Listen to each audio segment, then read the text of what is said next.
রাউজানের সুলতানপুর শাহ সুলতান আউলিয়া রাদিউল্লাহু আনহু ৬১১তম ওরসে হাজার হাজার ভক্তের সমাগম হয়েছে। উপমহাদেশে ইসলামের একটা ঐতিহ্য ছিল। মোগল আমলে সম্রাট আকবরের আমল থেকে এখানে ইসলামের একটা প্রাচুর্য ছিল। আমরা ইসলামের প্রতি এই এলাকার মানুষ, চট্টগ্রামের মানুষ, আমরা খুবই দুর্বল। আমরা ধর্মকে গভীরভাবে বিশ্বাস করি। সেটার প্রধান কারণ হচ্ছে এই উপমহাদেশে সুদূর আরব থেকে, বাগদাদ শরীফ থেকে, ইরান থেকে, ওমান থেকে বিভিন্ন অলি বুজুর্গান এখানে এসে ইসলাম প্রচার করতেন। আমরা সেরকম একজন মহান অলির সন্ধান পেলাম, যে যার আজকে ৬১১তম বার্ষিক অবসরে উদযাপিত হচ্ছে। এখানে দেখতে পাচ্ছি অনেক নারী পুরুষ ভক্তরা এসেছেন। এখানে তাবরুকাতের ব্যবস্থা করা হয়েছে এবং মিলাদ মাহফিল, খতমে কোরআন, গাউসিয়া শরীফ এবং অনেক নজরানা নিয়ে এসেছেন। সবাই ওই অলির, মহান অলির ফয়েজ পাওয়ার উদ্দেশ্যে এসেছেন। আমরা সবার উদ্দেশ্য হাসিল করি, আমিন। এবং এই উসিলা, এই অলির উসিলায় যাতে আমরাও দিনে যাতে আমরা এই অলির খেদমত করতে পারি, এই কামনা করে এখন কিছু বলার জন্য আমাদের মসজিদের প্রেসিডেন্ট মৌলানা মোহাম্মদ ইফতেখার ইমাম সাহেবকে কিছু বলার জন্য অনুরোধ করছি। আসসালামু আলাইকুম ওয়া রাহমাতুল্লাহি ওয়া বারাকাতুহু। আজ আপনারা জানেন রাউজান থানার অন্তর্গত রাউজান পৌরসভা ৪ নম্বর ওয়ার্ড। এটা পৌরসভা হওয়ার আগে এটা সুলতানপুর ছিল, সুলতানপুর ইউনিয়ন। এই সুলতানপুর ইউনিয়নের প্রতিষ্ঠাতা, যার নামের নামকরণ হয়েছে সুলতানপুর, হযরত সুলতান শাহ রহমাতুল্লাহ আজ এই ৬১১তম উদযাপন হচ্ছে। চৌদ্দগ্রামী মাজার পরিচালনা কমিটি সবার পক্ষ থেকে সবাইকে মোবারক জানাচ্ছি। এখানে ভবিষ্যৎ পরিকল্পনা আমার পূর্ব বলেছেন। এই মাজারের উদ্যোগে ইবাদতখানার মসজিদ, বিশেষ করে মাদ্রাসা হওয়ার পরিকল্পনা রয়েছে।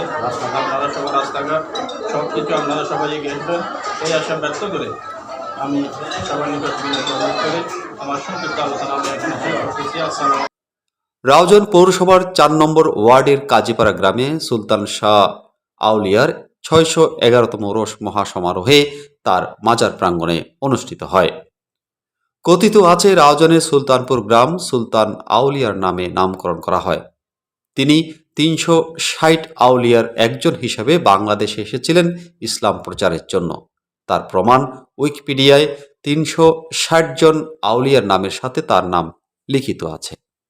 ৬১০ বছর আগের কথা, তখন এদেশে জনবসতি ছিল কম। ওই সময় তিনি এখানে ধর্ম প্রচার করতেন এবং বেলায়েতের কাজ করতেন। আশেকগণ বলেন, নবী আর আসবে না, নবুয়তের যুগ শেষ, কিন্তু বেলায়েতের অলিগণ কিয়ামত পর্যন্ত দুনিয়াতে আসবেন এবং যাবেন। শরীয়ত, তরিকত, হাকিকত, মারফত প্রচার করে যাবেন। বেলায়েতের যুগ জারি আছে এবং কিয়ামত পর্যন্ত থাকবে। আল্লাহর একাত্মবাদ প্রচারের জন্য আউলিয়াগণ পাহাড়ে জঙ্গলে অনাহারে অনেক কষ্ট করেছেন এবং করে যাচ্ছেন। হযরত শাহ সুলতান আউলিয়া রাউজানের এই কাজীপাড়ায় ওফাত প্রাপ্ত হন, কিন্তু তিনি যে জীবিত তার প্রমাণ ২৫ বছর আগে সুলতানপুর এলাকার মুসা ড্রাইভার নামে এক আশেক বলেন তাকে দেখা দিয়েছেন এবং তিনি গায়েবী দান দিয়েছেন। তাছাড়া গহিরা নিবাসী সুলতান শাহের আশেক নাজমা ও প্রীতি বড়ুয়া বলেন গত ১০ বছর আগে তারাও গায়েবী দান পেয়েছেন এবং রুহানি নির্দেশে মানুষের সেবা করে যাচ্ছেন। আরেকজন আশেক চট্টগ্রাম শহরের এনায়েত বাজার নিবাসী মোহাম্মদ খোরশেদ আলম আরমানও স্বপ্নে নির্দেশপ্রাপ্ত হয়ে ৬০০ বছর পরে এসে তিনি মাজারের সংস্কার কাজে হাত দিয়ে একটি সুন্দর মাজার পুনর্নির্মাণ করেছেন। তিনি বলেন, যেহেতু আল্লাহ কোরআন শরীফে ইরশাদ করেছেন আউলিয়ারা কোনোদিন মরেন না, তারা পর্দার আড়ালে মানুষের হেদায়েত ও ইসলামের কাজ করে যান।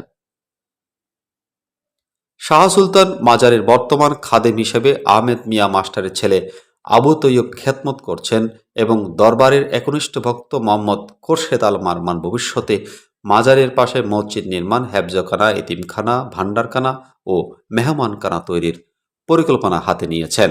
ওরসের অনুষ্ঠান সূচির মধ্যে ছিল খতমে কোরআন, খতমে গাউসিয়া, ওয়াস মাহফিল, মিলাদ মাহফিল, আখেরি মোনাজাত ও তবরুক বিতরণ। ওরসে এলাকার গণ্যমান্য ব্যক্তিবর্গ, বাংলাদেশের বিভিন্ন জেলা থেকে ভক্ত আশিকগণ তার মাজার জিয়ারতের উদ্দেশ্যে আগমন করেন।